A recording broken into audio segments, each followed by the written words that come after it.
If I lost my Amazon account tomorrow and I had to restart from zero, this is the exact step-by-step plan I'd use to get back to where I am now and become profitable again. And it's not what most beginners are doing. I've scaled Amazon to multi-seven figures over the last 2.5 years, but if I had to start again today, I'd do it very differently. I'm not going to waste any more of your time. I'm going to get straight into the plan of where I would start. The first decision that you'd have to make is what sourcing model you're going to choose. With Amazon, there's three main sourcing models that you'll see the most. These are going to be wholesale, they're going to be private label, and they're going to be OA and A2A. OA and A2A is what I do 100%. I've tried wholesale before. Private label, I haven't tried myself, but I know people that are doing it. So I have a good idea of all three models, what they look like in reality, and what the actual downsides are to each model. Wholesale is incredibly scalable. You can take it to multi-six figures profits per month. However, the downside of it is that it is incredibly capital extensive. Any wholesaler that's got a high barrier to entry, beginners aren't going to be able to access them. So you're going to be able to buy products and be the only seller on the listings. Everyone I know that's doing wholesale well, they're spending at least 50k a month with suppliers, and that's how they're getting access to suppliers that the new sellers and the new wholesalers can't reach. Just another thing to add, if you're starting Amazon, if you were going to do wholesale off the bat, you'd have to become VAT registered straight away, because any serious supplier isn't going to work with you if you're not VAT registered, which means you're going to have to hurt your margin off the bat. It's going to make it harder for you to scale quickly because you're going to be running at lower ROIs and lower margins. And you're going to have to do that in order to access any good supplier regardless. Like I've mentioned, yep, it can be scaled way further than OA, but OA you can scale to 30, 40, 50k profit a month. Worry about going into wholesale once you get there. Don't start with wholesale just because it can be took further, because what's the point if it's going to take you 6-7 years to get there, because the margins and the return on investments are so small. Just for anyone that doesn't know what return on investment means, return on investment measures how hard your money's working for you. So if you spend £10 on a product at 30% return on investment, you'd make £3 profit from that tenner. Whereas if you're working at a 15% return on investment, you'd make £1.50 off that £10. When you're starting, you need your money to be working for you a lot harder. So it's important that you're averaging the highest return on investment possible, because most of the time, all of your money will be in stock, and you'll be having to look for loans and other ways of getting capital to put into more stock. The limiting factor on your growth then becomes what return on investment you can average and how high you can push that up. The next option for beginners is private label. This has insane return on investments. However, initially it's going to just be destroyed by ad spend. Most people doing private label, they're running at break even for the first few months just to get the product pushed up on Amazon. And during this time, they're spending all of the profit on ads. Sometimes even a loss to get it ranking higher on Amazon. Especially people that are new to business aren't prepared to have the long-term vision and risk losing money for a few months before they make money. Most beginners will just want to see profit. It might not be a lot of profit off the bat, but they want to see profit in the first month, in the second month. They don't want it to be a loss and then a bigger profit, if that makes sense. The upside of private label is that it can be scaled to multi-seven figures profit a month. You can scale it as far as you want. It's having your own brand, and you can also sell the business. With wholesale and OA, you're selling products that are already branded by Ninja, L'Oreal, Shark, big brands. You can't sell that as a business because you're constantly relying on getting new supply from suppliers. So it's not a thing that an investor would want to buy off you. And yep, that's true, but online arbitrage and wholesale are way easier than private label because you don't have to learn marketing. You don't have to learn how to run ads. You're just selling products that are already selling on Amazon and getting a split of the sales. That takes me to A2A and online arbitrage. A2A, first of all, I would class these in the same group because A2A's buying from Amazon at a low price, selling on Amazon at a high price. Amazon is still a UK retailer, so I still class it as online arbitrage. I've separated them on here just to explain each one in a bit more depth. A2A is incredibly easy. Most of the leads and most of the good deals are just fed into Discord groups where you can see them and buy them straight away. All you have to know is how to analyze a product and how to check if a product's good or bad, but you don't have to find them yourself because they're just getting fed to you in groups. The ROIs on these are also really good, 30 to 40% on average, a lot better than wholesale. However, because of how easy it is, the barrier to entry is incredibly low, which means every beginner can just set up an Amazon account, join a Discord group and start buying these A2As. And that's the reason why the listings have a ton of sellers on them. Now, this is still profitable. Most of the time, there'll be more supply than there is demand, so the price will come down and you won't be at the good ROI anymore. But all you have to do is wait 2 or 3 months for the price to recover, and then you can just sell the products at a good price, which is what I do. I buy A2As and I sell them 2 or 3 months later once the price is recovered. However, when you're starting, you want your cash flow cycle to be as short as possible. You want to be buying stock that you're selling straight away in the next month and flipping that money as quick as possible. If you're buying products like this, when you're having to hold them for 2 or 3 months, it's going to massively slow down how quick you can scale, which is why I always say to beginners, get straight into online arbitrage. A2A, learn it in the future, worry about that down the road. Don't do it just because it's easier than online arbitrage, because it's going to slow your growth down. Which then takes me to online arbitrage. Now, this is still what I do for 100% of my business, obviously including about 20% A2A. Online arbitrage is the model that I'd choose if I was starting Amazon again. Now, there's some things that I'd do differently to what I do now if I was a beginner, which I'm going to go on to later in the video. However, the business model and the model I'd use for finding products would be online arbitrage. Now, this is because you can scale it up to spending, I've put 300k spend a month, but honestly in Christmas you can spend millions of pounds on stock with online arbitrage. I'd say year round you're averaging maybe 100 to 200k spend a month, the max you can spend. However, like I mentioned earlier, wholesale you could scale to spending millions a month, but don't worry about that until you've got millions to spend. Build with online arbitrage until you've got 300, 400,000 pounds. And then when you're starting to find you have leftover money, worry about moving into wholesale, because online arbitrage, like I put here, 30 to 40% ROIs, you're going to grow way faster than if you're doing the lower returns on wholesale. The downside of online arbitrage in comparison is that it's a constant hamster wheel. So you're always having to find new products. You're always having to find the next lead that's coming up, the next products each month, because I'm always buying a month of stock, flipping it quickly, putting my money into new stock every single month. But the downside of that is I'm always having to find new leads to buy. I've outsourced this to a UK employee. It can be outsourced. However, when you're starting, you're going to have to accept, if you do want to grow quicker with Amazon, you're going to have to put more work in and find more products yourself. If you want to do the easy route and do A2A, you can. You're going to grow slower. However, most people, I would say, want to work hard in return for more money. So this is the way that I'd be doing it. The one thing you're going to see on YouTube when you're looking for free content is there is a ton of videos on keeper filters, a ton of videos on reverse sourcing. I've made a short video on reverse sourcing myself. However, these are too easy. You can do them, they'll work, they'll find profitable products, the same as A2A, but because they're easy, there's going to be a lot of competition on the listings, which runs you into the same issue. You're going to have to hold them for 2 or 3 months. There's a rare occasion you'll find a lead that's 3,000, 4,000 sales a month. They will recover instantly. You can flip them straight away.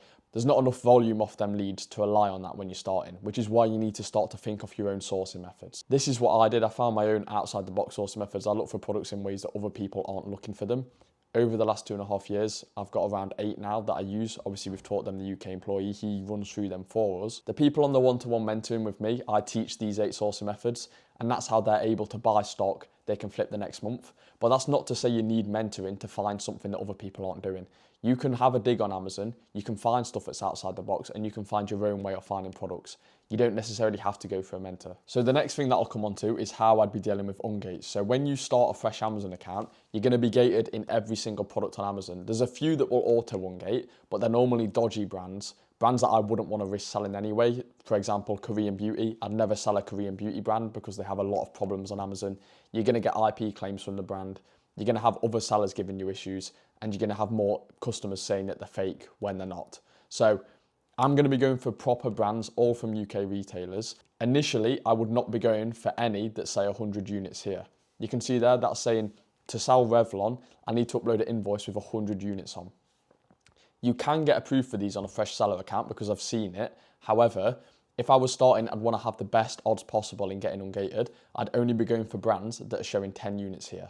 One thing to note if you're sourcing beauty is that some brands like L'Oreal and Nivea are broken up into a load of smaller brands. And although L'Oreal and Nivea are 100 unit ungates, some listings on L'Oreal will be under a different brand like L'Oreal Men, and this is a 10 unit ungate. That's an example of every lead you see. Check what the brand actually is on the listing and check whether it's 10 or 100. I'd build up an idea for which brands are 10 units and which brands are 100 units, and then when I'm sourcing, I wouldn't bother clicking on the ones that are 100 units anymore. So if I'm going through a clearance section, I'm not going to click on any Revlon products because I know Revlon's on a 100 unit ungate. So what's the point me checking if the product's good, doing my analysis on the product, if I know I'm not going to be able to sell it yet regardless? I'd start to build a filter in my head of how when I skim through a sales page, I can only click on the brands that if they do end out to be good, I can then sell anyway. On top of that, I'd use sourcing methods and I'd look for my own sourcing methods that find a few brands in particular. This means that if I can just get 1 or 2 brands ungated, I'm going to be able to sell a very wide range of products. When you ungate a brand on Amazon, it means you can sell any other product that's that brand. So let's say I ungated Revlon, I can then sell any Revlon lead I find. Now, if I find a sourcing method or I think of a way to find products that only leads me to 1, 2, 3 brands, as long as I can get these 3 brands ungated, every product that I find through my sourcing method, I'm already going to be able to sell. I'm not going to have to keep getting ungates for every single lead I find. I'll show you an example of this. When I started, I ungated Bondi Sands because I knew a very good way of finding Bondi Sands products. Bondi Sands is IP now, so don't sell this anymore, just to clarify. But this was, I think, December 2023, so this was a few months after I started. I ungated Bondi Sands, and here you go, multiple different Bondi Sands products. I didn't need to ungate each one separately. I ungated Bondi Sands, and then I could sell every lead that I found through the sourcing method. The sourcing method doesn't work anymore, just to clarify, so don't try and find where I was buying these from. But as you can see, 424 profit on just this lead. This lead, 662 profit, and this lead was 300 profit. And all of these were selling in a month. There's other Bondi Sands Asins I had too. I think I made over 2k profit in that month just off Bondi Sands products. But if you have the right sourcing methods and you can find stuff in the right way, it does become that easy. Just to give you an example of how this can be applied, because I know I've been a bit vague there. An example of a sourcing method that would only find you 1 brand is Ryobi, for example. So if I got Ryobi ungated, I could then just source Ryobi's own website. There's leads that come up on Ryobi's own website where they drop their own products cheap enough to be sold on Amazon. If I just sourced Ryobi every day and I had Ryobi ungated, every lead that I find through that sourcing method, I know I'd be able to sell because it's only Ryobi that they're selling on their own website, of course. That's just an example of the way you need to be thinking regarding these sourcing methods and a way that you can source where ungating is not going to be an issue. Next, I'll go on to what my approach would be for A to A. So A to A, there's 2 ways you can find them. You can either find them through Discord groups or you can find them through your own keeper filters. Now, through your own keeper filters are going to be less saturated. However, most of the stuff you'll find through keeper filters is going to be posted in Discord groups anyway. And the keeper filters are that easy to run and they're that easy to work out that most of the time, even if you find something from Keeper that's not in Discord, there's still going to be a lot of other sellers jumping on the listing with you. I'd only do A to A if I was starting with more money, but I know a lot of people watching this, if you've got 10 grand or more and you are starting Amazon, I would also be mixing A to A in with online arbitrage and I'd be buying some of these. Although they're obvious leads and you've got to hold them, if you've got the money there, you may as well be buying some of them. This is an example of something that I found through a Discord group, just cat food. I bought these. With A to A, the ungating is going to be easy. With A to A, you have to buy 50 units at least to get ungated. So if I was doing A to A, I'd only be buying items where Amazon haven't limited the quantity you can buy. A lot of A to A, Amazon will only let you buy 3 of the product. A lot of A to A, Amazon will only let you buy minimum 3 of the product. However, you come across the odd occasion where they just let you buy as many as you want. And these are the ones that I'd be looking for if I was starting again. Because an Amazon invoice is never going to get rejected for an ungate. As long as it has 50 units on it at least, or if it's an 100 unit ungate, you'll need 100 units on the invoice, it will get approved by Amazon and I can guarantee if I'm buying that lead, I'm going to be able to sell it. This is an example of one that I've bought before. Obviously, I didn't buy 50 on this occasion, so you would have to buy 50 to get ungated in Harrington's. However, bought 27 of these, it was unlimited, and they all sold in a month. This one, I knew it had low stock on Amazon, so it didn't get saturated, and I flipped these in a month for 230 profit. That was in a Discord group, so although that was an obvious lead, because there was low stock, I was able to buy it anyway and sell it for a profit. And then this is one that I found through a keeper filter recently. I sold 19 of these, and as you can see, a lot of profit on them. Over 2k profit on just one lead that I found through a keeper filter. So it's definitely very possible. However, this lead here, I sold at 18 ROI. Now, if you're beginning and you're starting Amazon, this is why this is only a suitable approach if you're starting with 10 grand or more. I wouldn't be mixing this in if you've got less than 10 grand because you can average way better return on investments just by having a better approach with online arbitrage, which is what I'm going to go into now. Now for online arbitrage, I'd have a few approaches. I would not be using keeper filters or reverse sourcing because, like I've said earlier, these methods are too obvious. If you've only got a few grand, you don't want to be doing easy source. You don't want to be using sourcing methods just because they're easy. That's the wrong way to think about it. You want to be doing stuff that You want to either be doing stuff that's easy, but it's outside the box and other people don't know about it, or you want to be doing stuff that's hard to source. Both of these approaches are going to lead to less competition on your listings. So I'd be doing one or the other. Without giving too much away off my own sourcing methods, because I don't think the people on the mentoring will be happy with that. Outside of them sourcing methods, these are some of the harder ways that I'd be finding products myself to ensure that other sellers aren't jumping on the listing with me. And to do this, I'd be manually going through code sales on websites. Now, Discord groups nowadays, they will ping most good prices on websites. Anything that's basic, like just a normal sale on Boots, for example, or a normal sale on Argos, that's going to be sent to a load of people in Discord groups. However, if you look for stuff that monitors miss, for example, a code on John Lewis or a code on Argos that gets you a better pricing, that's not going to be posted in Discord groups for everyone to see.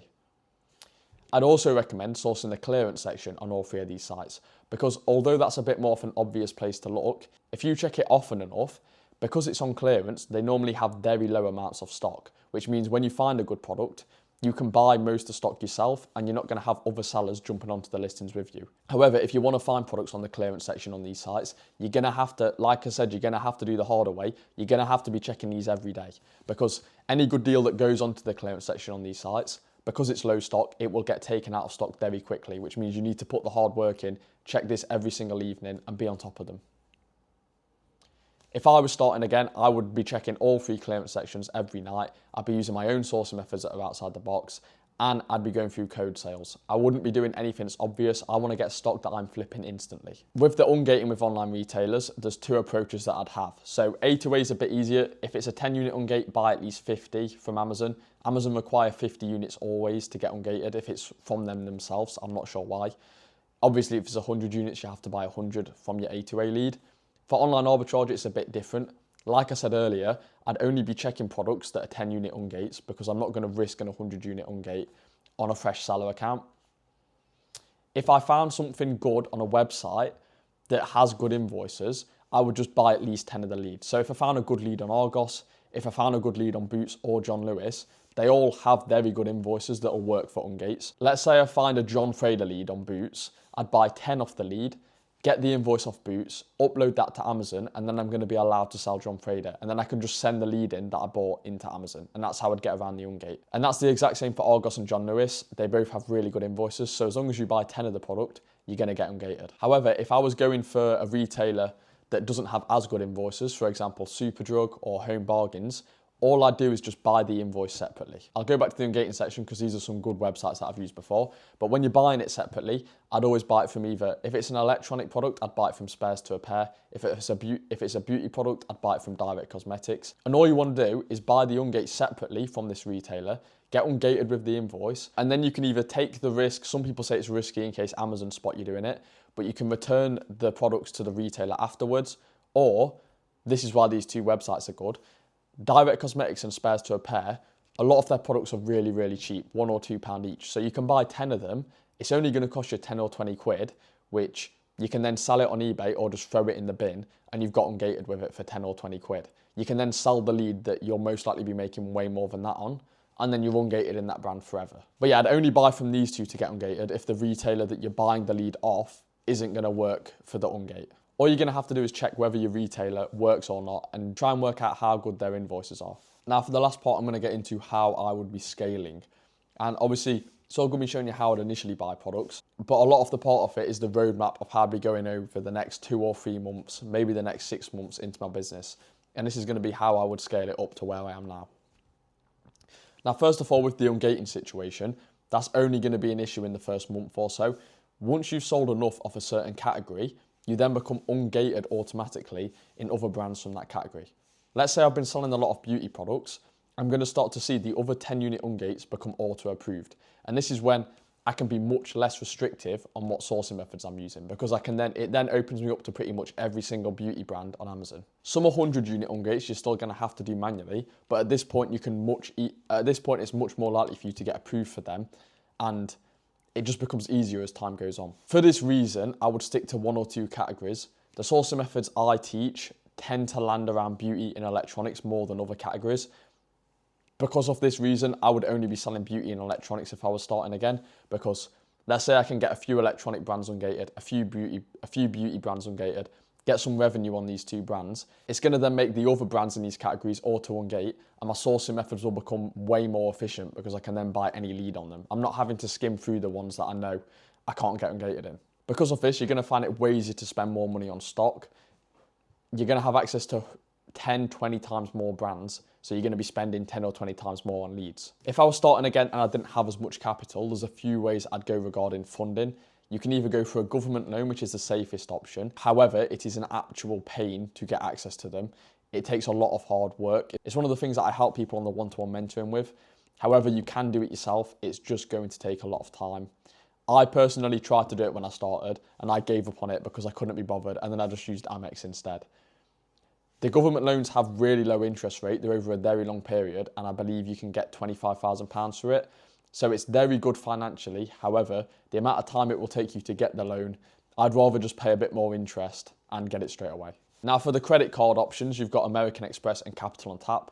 First of all, these both have very good reward plans, so you can get a lot of money back on your spending by using these. Even if you're not going to use it for credit and you pay them off straight away, you may as well be buying through one of the 2 credit cards. Amex, you can get a load of flights for free. My entire trip to Thailand in January, I flew for free because I was using Amex points. Capital on Tap, you can get 1.25% cash back, which is also really, really good. Literally just free money compared to buying on a debit card, so you may as well use these anyway.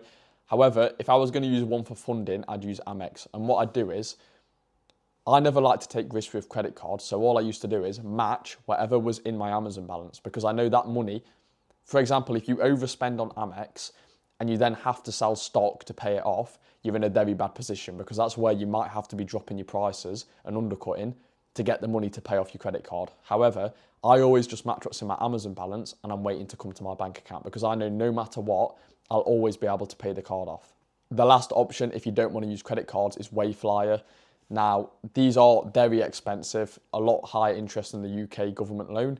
However, this is what I used. I took 50k with them. I took another 30k with them before Q4 last year, and you can get it the next day. Obviously, you have to apply, you have to get approval from them. If anyone wants approval for a Wayflyer, feel free to message me on Instagram and I can get you a referral, get you approved faster.